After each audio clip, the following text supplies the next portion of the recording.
Hello दोस्तों आपका हमारे यूट्यूब चैनल में स्वागत है। दोस्तों आज हम बात करने वाले रेडिकल अर्थात मूलक के बारे में, जो एक साइंस का महत्वपूर्ण टॉपिक है और एग्जाम में इस टॉपिक में से क्वेश्चन ज़रूर आता है। दोस्तों बच्चों के सबसे ज़्यादा कन्फ्यूजन इसी टॉपिक में बना रहता है, तो ये वीडियो अंत तक आप ज़रूर देखिए। इसके बाद में दोस्तों मूलक से संबंधित कोई भी क्वेश्चन आपके मन में डाउटफुल नहीं रहेगा। तो देखिए दोस्तों, मूलक को समझने से पहले आप समझिए दोस्तों, एक जब एटम होता है, एक परमाणु है, मान लीजिए दोस्तों ये एक परमाणु है, तो परमाणु के अंदर दोस्तों आपको पता होगा कि बीच में नाभिक होता है, और चारों ओर यहाँ पे जो कोष होते हैं, सेल्स होते हैं, इसमें इलेक्ट्रॉन चक्कर लगाते रहते हैं। ठीक है दोस्तों, बीच में नाभिक होता है, नाभिक के अंदर प्रोटॉन रहते हैं, न्यूट्रॉन रहते हैं, दोनों को कंबाइंड रूप से न्यूक्लियॉन कहते हैं। तो ये देखिए दोस्तों, नाभिक है और नाभिक के अंदर क्या रहते हैं, प्रोटॉन और न्यूट्रॉन। प्रोटॉन पर दोस्तों प्रोटॉन को P से प्रकट करते हैं और इस पर प्लस आवेश होता है, न्यूट्रॉन को N से कहते हैं और इसमें दोस्तों कोई आवेश नहीं होता है। और जो इलेक्ट्रॉन बाहर चक्कर लगाते हैं, इन पे नेगेटिव आवेश होता है, इस पे क्या आवेश होता है दोस्तों, नेगेटिव। एक परमाणु पूर्ण रूप से उदासीन होता है। उदासीन का मतलब क्या हुआ दोस्तों, जितने प्रोटॉन रहेंगे नाभिक के अंदर उतने ही न्यूट्रॉन इलेक्ट्रॉन रहेंगे दोस्तों बाहर। मान लीजिए प्रोटॉन दोस्तों अंदर 5 है, तो इलेक्ट्रॉन भी बाहर कितने होंगे, 5। तो 5 प्लस वाले और 5 माइनस वाले, तो टोटल मिला के चार्ज क्या हो गया दोस्तों, 0। क्योंकि प्लस माइनस आपस में कट हो जाएगा, दोनों को अगर हम जोड़ेंगे +5 और -5 तो हमें आंसर 0 ही मिलने वाला है। इसका मतलब ये दोस्तों परमाणु उदासीन रहता है। अब देखिए दोस्तों, जब परमाणु है, परमाणु से अगर हम इलेक्ट्रॉन बाहर निकाल दें, मान लीजिए कोई परमाणु है जिसके अंदर 5 इलेक्ट्रॉन है, जैसे यही आप एग्जाम्पल ले लीजिए, इसमें से अगर 2 इलेक्ट्रॉन बाहर निकाल दो तो दोस्तों परमाणु के ऊपर जो परमाणु का प्रतीक है उस पर धन आवेश आ जाएगा। जैसे आपने सुना होगा सोडियम प्लस, एल्यूमिनियम +3। तो ये क्या होता है दोस्तों, इसका मतलब है दोस्तों उसमें से इलेक्ट्रॉन निकाल दिया गया है। ठीक है, जब एक इलेक्ट्रॉन निकाला तो एक आवेश है +1 और 3 इलेक्ट्रॉन निकले, इसका मतलब है दोस्तों +3।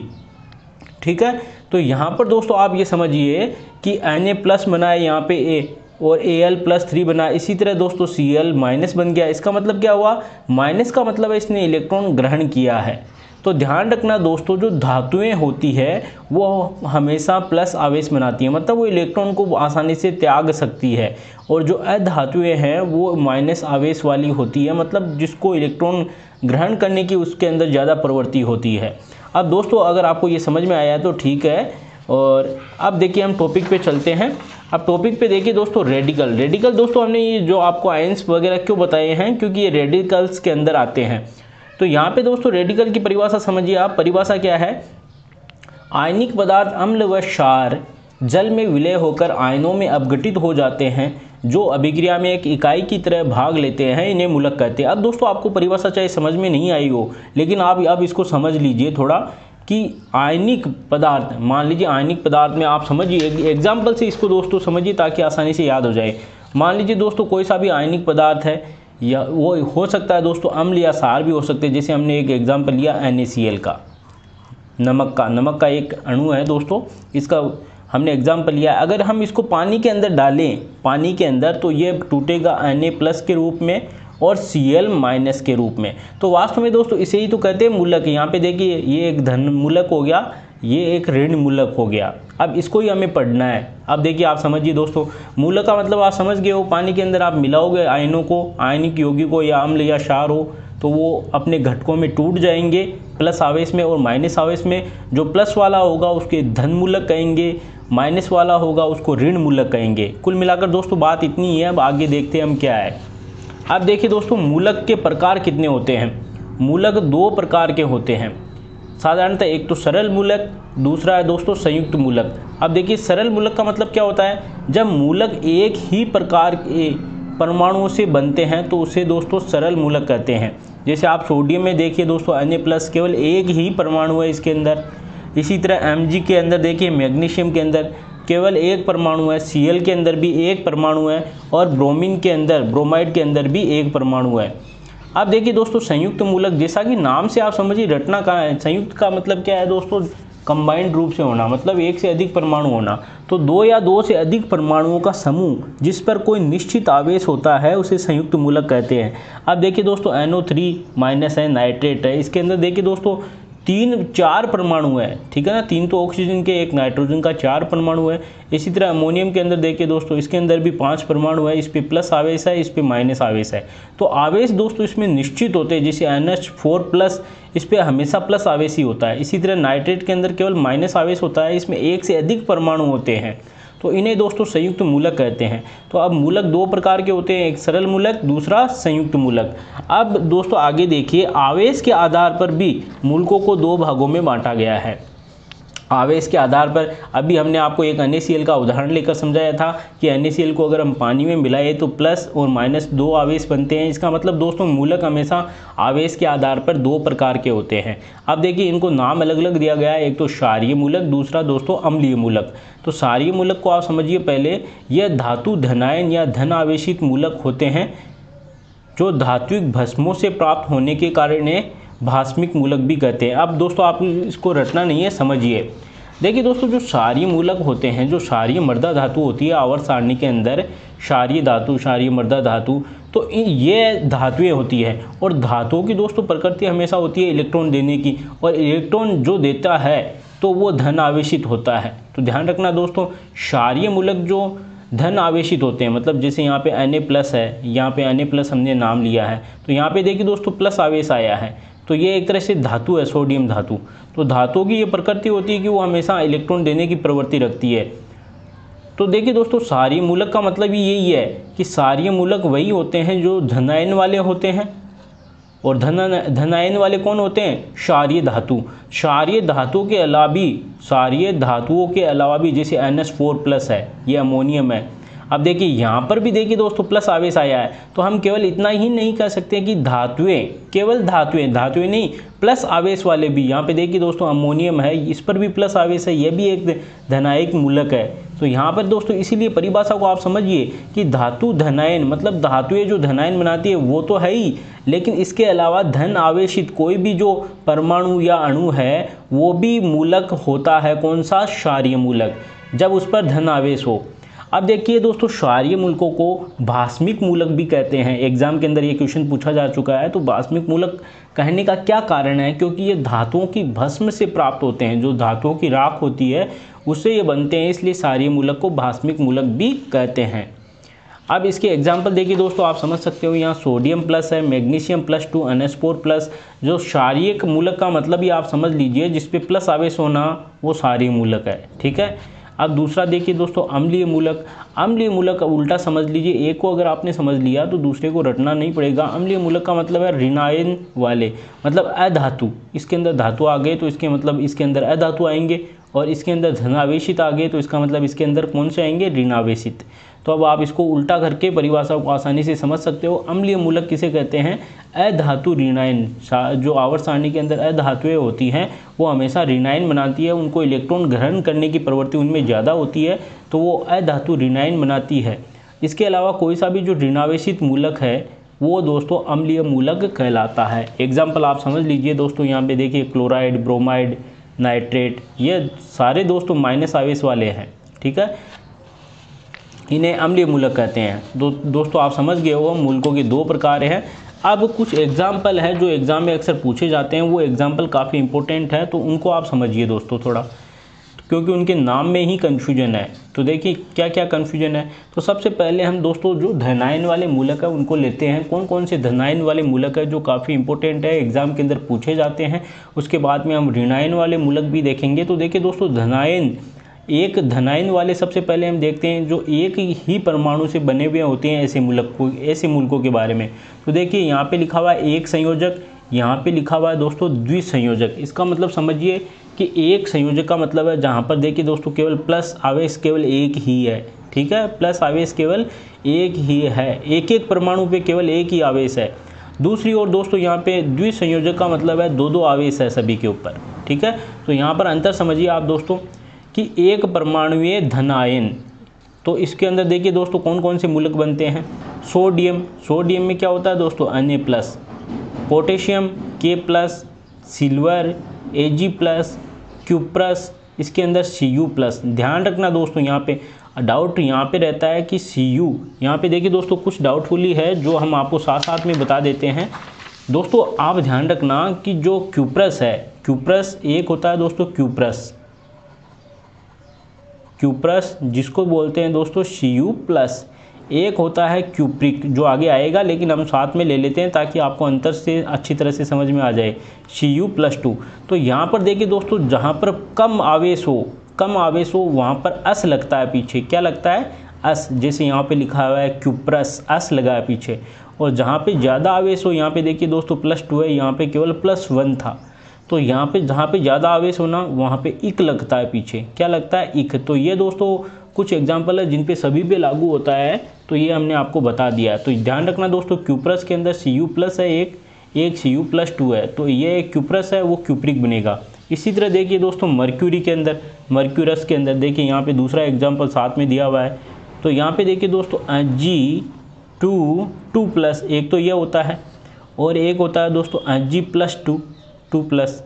तो यहाँ पे देखिए दोस्तों ये 2 परमाणु हैं Ag के और प्रत्येक पर एक एक है, और यहाँ पे देखिए एक ही परमाणु है जिस पर 2 आवेश है। इसका मतलब इस पे कम है, इस पे ज़्यादा है, इस पे केवल एक ही परमाणु पे 2 आवेश है और यहाँ पर एक एक परमाणु पे एक एक आवेश है।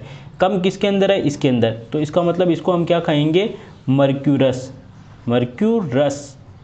अस लगाएंगे ना पीछे, अभी बताया था आपको। और इसी तरह इसके अंदर के क्या होगा दोस्तों, मर्क्यूरिक बनेगा ये, ठीक है। तो ये आपको दोस्तों समझ में आना चाहिए, एग्जाम में अक्सर इसी में कन्फ्यूजन बनी रहती है। अब यहाँ पे देखिए दोस्तों कुछ एग्जाम्पल और देखिए, जैसे द्विसंयोजक वाले कौन कौन से धनायनिक मूलक है, जैसे बेरियम Ba2+ बनाता है, कैल्शियम Ca2+ बनाता है। इसी तरह दोस्तों क्यूप्रिक वाला अभी आपको बताया था हमने, यहाँ पे क्यूप्रस है और यहाँ पे क्यूप्रिक है, ये Cu2+ बनाता है। मर्क्यूरस, इन दोनों में अंतर समझ लीजिए, ये हमने आपको बता दिया अभी। अब दोस्तों एक एग्जाम्पल और बनता है फेरस और फेरिक। दोस्तों फेरस के अंदर क्या होता है, 2+ है, और फेरिक आगे आएगा, उसके अंदर क्या होगा दोस्तों 3+। इसमें 2 है तो उसमें 3 आ जाएगा, और इसमें कम है ना, 2 है इसलिए S आया है, और उसमें यहाँ पे 3 आएगा, इसका मतलब उसमें पीछे क्या आ जाएगा दोस्तों, फेरिक, ठीक है। अब देखिए दोस्तों स्टेनस, यहाँ पर भी देखिए दोस्तों स्टेनस में भी 2 बनते हैं। यहाँ पे देखिए Sn2+ है यहाँ पे, तो इसको बोल दिया स्टेनस। यहाँ पे लेकिन 4+ होगा ना, तब बोल देंगे दोस्तों स्टेनिक, ठीक है। अस कम होगा तब अस, ज़्यादा होगा तो इक। और यहाँ पे देखिए दोस्तों लेड को बोलते हैं Pb2+। इसी तरह देखिए दोस्तों मैंगनीज, इसमें Mn2+ है। जिंक के अंदर दोस्तों Zn2+ है। अब देखिए दोस्तों कुछ एग्जाम्पल और भी है, वो भी देख लीजिए आप साथ में। जैसे त्रिसंयोजक धनायन देख लेते हैं, जैसे एल्यूमिनियम में क्या है दोस्तों Al3+। क्रोमियम के अंदर क्या होता है Cr3+। फेरिक के अंदर दोस्तों हमने आपको बताया था, फेरस के अंदर होता है Fe2+, लेकिन फेरिक के अंदर क्या होता है Fe3+। अब देखिए यहाँ पे बहुसंयोजक धनायन वाले कौन कौन से हैं, जैसे स्टेनिक, हमने अभी पिछले देखा था दोस्तों स्टेनस के अंदर क्या था Sn2+, लेकिन स्टेनिक है यहाँ पे, स्टेनिक के अंदर दोस्तों क्या है Sn4+। तो अंतर याद रखना दोस्तों। यहाँ पे देखिए दोस्तों आर्सेनिक As5+, तो इसको बोलते हैं दोस्तों आर्सेनिक। अगर इससे कम संयोजकता वाला हो तो उसको बोलते हैं आर्सेनस, ठीक है। अब आते हैं हम दोस्तों ऋणायनिक मूलकों के ऊपर। तो ऋणायनिक मूलकों के अंदर भी वही देखेंगे, एक संयोजक वाले मतलब जिस पे केवल एक ऋणायन हो, द्विसंयोजक मतलब जिस पे 2 ऋणायन हो, और त्रिसंयोजक मतलब जिस पे 3 ऋणायन हो, और बहुपरमाणुवीय ऋणायन हो, उनको देखेंगे। तो यहाँ पे देखिए दोस्तों, जो अगर क्लोरीन के ऊपर माइनस आवेश हो तो उसको बोलते हैं दोस्तों क्लोराइड। ध्यान रखना दोस्तों, क्या बोलते हैं, क्लोराइड। और इसी तरह ऑक्सीजन के ऊपर हो तो उसको बोलते हैं दोस्तों ऑक्साइड। क्या बोलते हैं, ऑक्साइड। अब दोस्तों यहाँ पर दोस्तों याद रखिए, आप थोड़ा सा कंफ्यूजन रहेगा आपको, जो ऋणायन वाले मूलक रहेंगे ना, ऋणायन वाले, तो यहाँ पर देखिए कुछ इनके पीछे लगता है, वो हम आपको साथ में बता देते हैं।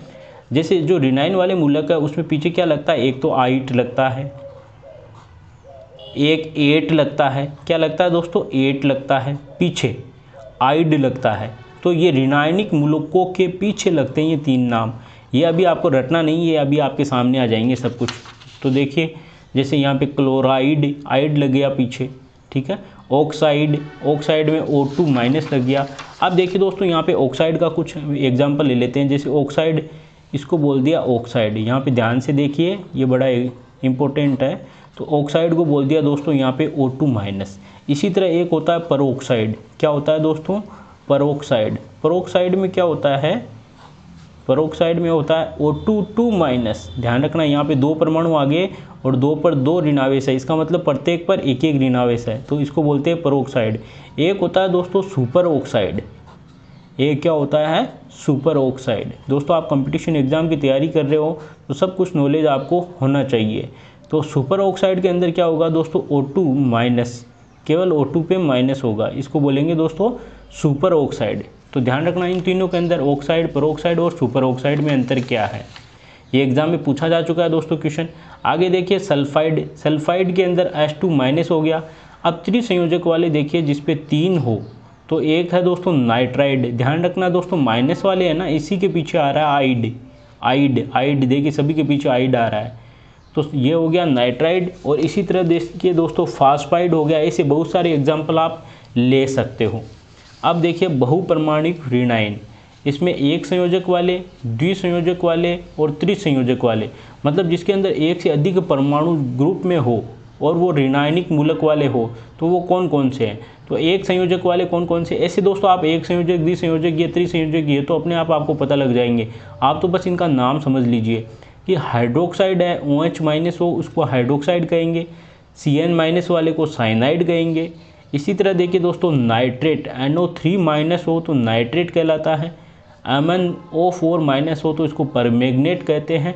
इसी तरह दोस्तों CH3COO माइनस को एसीटेट मूलक कहते हैं, CO3 माइनस को कार्बोनेट मूलक कहते हैं, SO4 माइनस को सल्फेट मूलक कहते हैं, SO3 माइनस को सल्फाइट मूलक कहते हैं और PO4 माइनस को फास्फेट मूलक कहते हैं। अब दोस्तों आप समझ गए हो ना कि आइड किस किस के पीछे आता है। देखिए माइनस वाले जो मूलक है इनके पीछे एक तो आइड आता है और एक देखिए दोस्तों 8 आता है फास्फेट, 8 आया है, एक आया दोस्तों आइट, सल्फाइट। तो ध्यान रखना दोस्तों ये तीनों हमने आपको बताया था कि आइट, 8 और आइड ये ऋणायनिक मूलकों के पीछे आता है। ये रटना नहीं है, ये अगर आपको नाम याद हो गए ना तो ये तो अपने आप आपको पता लग जाएगा कि किसके पीछे क्या आता है।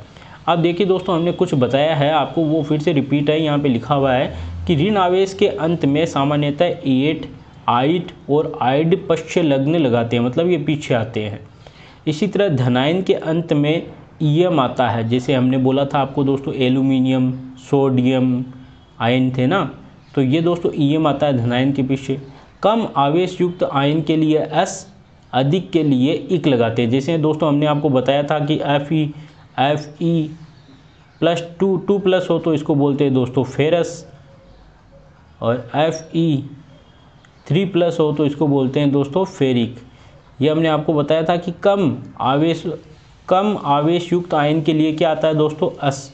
ये देखिए कम आवेश युक्त आयन है, यहाँ पे 3 है, यहाँ पे केवल 2 है, तो अधिक वाले के पीछे क्या आया दोस्तों? इक। तो दोस्तों ये थे मूलक, और ये दोस्तों अच्छी तरह से आपको समझ में आ गए होंगे। फिर भी अगर थोड़ा वो डाउट रहा है तो आप दोस्तों कमेंट बॉक्स में ज़रूर टाइप करिए, और इस वीडियो को अगर आप दूसरी बार और देखते हो ना तो और अच्छी तरह से आपको समझ में आएगा। दोस्तों अगर आपको ये वीडियो पसंद आया तो इसे लाइक कीजिए, ज़्यादा से ज़्यादा अपने दोस्तों के बीच में शेयर करिए। धन्यवाद दोस्तों।